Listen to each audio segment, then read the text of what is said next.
হযরত হুসাইন আহমদ মাদানী রহমতুল্লাহি তাআলা আলাইহি, নাম শুনছেন নি? হুসাইন আহমদ মাদানী।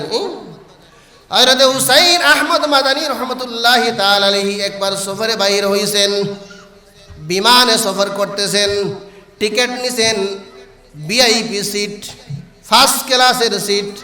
বিমানে first class, second class, third class আছে না নাই? হযরত হুসাইন আহমদ মাদানী রহমতুল্লাহি তাআলা আলাইহি রাহমাতান ওয়াসিআ তিনি বিমানে সফর করলেন। ওনার সিটের সামনে, ওনার সিটের পাশে এক ব্যক্তির সিট পড়েছে। ওই ব্যক্তি হইল গিয়া কাফির, মুশরিক। ওনার ভিতরে ঈমান নাই, উনি ইসলাম ধর্ম লালন করে না। হুসাইন আহমদ মাদানী রহমতুল্লাহি তাআলা আলাইহি একবারে কাছে হুসাইন আহমদ মাদানী রহমতুল্লাহি তাআলা আলাইহি বারবার ওই কাফের ব্যক্তির দিকে চান, বারবার তাওয়াজ্জুহ দেন, বারবার চাইতে থাকেন, বারবার চাইতে থাকেন। দেখা যায় কিছু সময় অতিক্রম করার পর ওই ব্যক্তি তার সিট থেকে উঠে দায়িত্বশীল বিমানে যারা আছে তাদেরকে বলে, আমার সিটটা তুমি পাল্টাইয়া দাও।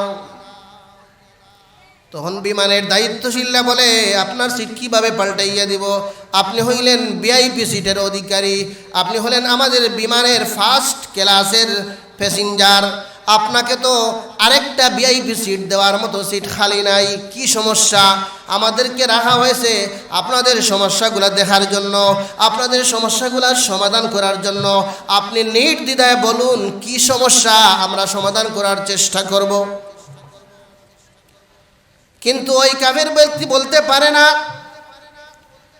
বলে কোনো সমস্যা নাই ভাই, তবে আমি ওই সিটে থাকতে পারছি না, মেহেরবানি করে প্লিজ আপনি আমার সিটটা পরিবর্তন করে দিন।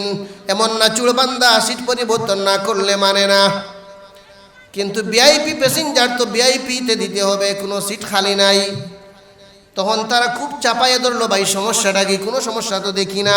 যদি কোনো সমস্যা থাকে আপনি যদি না বলেন তাহলে আমরা জানবো কি করে আর সমাধান করব কিভাবে? তখন ওই ব্যক্তিটা মূল ভিতরের রহস্যটা বলতে চায় না, কিন্তু শেষ পর্যন্ত বাধ্য হয়ে বলে, আমার সামনে যে ব্যক্তি উনি হলেন অনেক সম্মানী, উনি আমার দিকে বারবার বারবার তাকাইতে তাকাইতে এমন অবস্থা হয়েছে আমার অন্তরের, আরও কিছু সময় যদি আমি এই চেয়ারে থাকি তাহলে ওই ব্যক্তির ধর্ম, ওই ব্যক্তির ইসলাম ধর্ম গ্রহণ করতে বাধ্য হয়ে যাব। সুবহান।